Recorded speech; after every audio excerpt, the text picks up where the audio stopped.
ഇന്ന് നമ്മൾ ഈ വീഡിയോയിൽ world first red African grey പാരറ്റിനെ കുറിച്ചാണ് നോക്കാൻ പോകുന്നത്.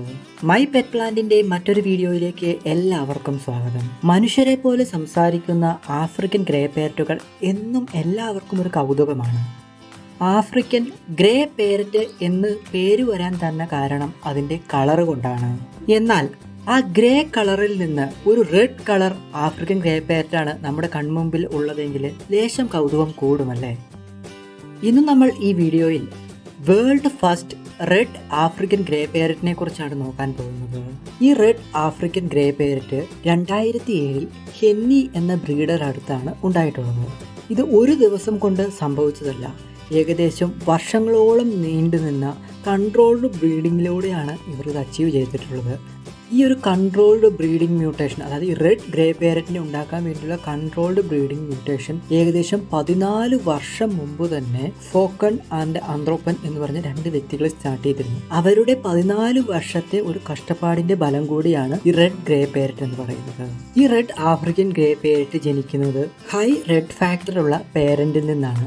ആ പേരൻസ് 3 മുട്ടയിടുകയും അതിൽ 2 കുട്ടികൾ normal grey parrot hyper red ആയിട്ടുള്ളതും 1 ഫുള്ളായിട്ട് റെഡ് കളർ പ്ലൂമേജ് ഉള്ള ബേർഡുമാണ് ജനിച്ചത്.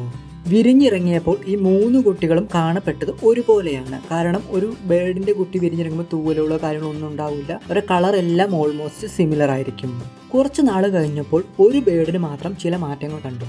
അവരുടെ ബീക്കും കണ്ണിൻ്റെ അവിടെയുള്ള കളറും അതുപോലെ തന്നെ അവരുടെ കാലുകളെല്ലാം പ്യുവർ വൈറ്റ് ആയിട്ട് മാറാൻ തുടങ്ങി. അപ്പോൾ അവർ വിചാരിച്ചു ആഫ്രിക്കൻ ഗ്രേ പാരറ്റിൽ ഒരു വൈറ്റ് കളർ കൂടെ ഉള്ളത് കൊണ്ട് പ്യുവർ വൈറ്റ് ആയിട്ടുള്ള ഒരു ബേർഡ് ആയിരിക്കും എന്ന് കരുതി. എന്നാൽ ഒരു 4 ആഴ്ച കൂടെ കഴിഞ്ഞു കഴിഞ്ഞപ്പോൾ ഈ കുഞ്ഞിൻ്റെ പുറത്ത്, കുഞ്ഞുങ്ങളുടെ എല്ലാത്തിൻ്റെയും പുറത്ത് ചെറിയ ചെറിയ തൂവലുകൾ വന്നു തുടങ്ങി. എന്നാൽ കുറച്ച് നാളുകൂടെ കഴിഞ്ഞപ്പോൾ ബ്രീഡേഴ്സിനെ അത്ഭുതപ്പെടുത്തിക്കൊണ്ട് ആ ആഫ്രിക്കൻ ഗ്രേ പാരറ്റിലെ ഒന്നിൻ്റെ പുറത്തെല്ലാം പ്യുവർ റെഡ് ആയിട്ടുള്ള കളറിൽ ചിറകിലും ചിറകിൻ്റെ അടിയിലും മേത്തുമെല്ലാം വളർന്നു തുടങ്ങി. ഒരു 10-12 ആഴ്ച കൂടി കഴിഞ്ഞു കഴിഞ്ഞപ്പോൾ ഇവരുടെ വളർച്ച ഏകദേശം ഒരു നല്ല രീതിയിലായി കഴിഞ്ഞപ്പോൾ ആ ഒരു കുട്ടി മാത്രം പ്യുവർ റെഡ് കളറിൽ വൈറ്റ് പാച്ചസോട് കൂടി വളർന്നു വന്നു. അങ്ങനെ ലോകത്തിൽ തന്നെ ഏറ്റവും ഫസ്റ്റ് ആയിട്ടുള്ള റെഡ് ആഫ്രിക്കൻ ഗ്രേ പാരറ്റ് എന്ന് ജനിക്കപ്പെട്ടു. നമ്മുടെ ഇടയിൽ ഗ്രേ പാരറ്റ് എന്നും ഒരു കൗതുകം ഉണർത്തുന്ന കാര്യമാണ്.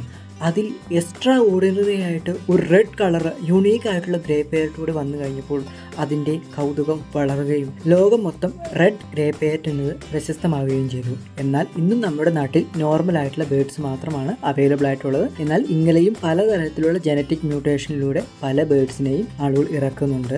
കാണാനും ഭംഗിയുള്ളതാണ്, എന്നാൽ ചില കാര്യങ്ങൾ വിയേർഡ് ആകാറുമുണ്ട്. ആഫ്രിക്കൻ ഗ്രേ പാരറ്റിനെ ഇഷ്ടമുള്ളവരും വളർത്താൻ ആഗ്രഹിക്കുന്നവരും എന്തായാലും കമന്റിൽ പറയുക. മറ്റൊരു വീഡിയോയിൽ വീണ്ടും കാണാം. ബൈ.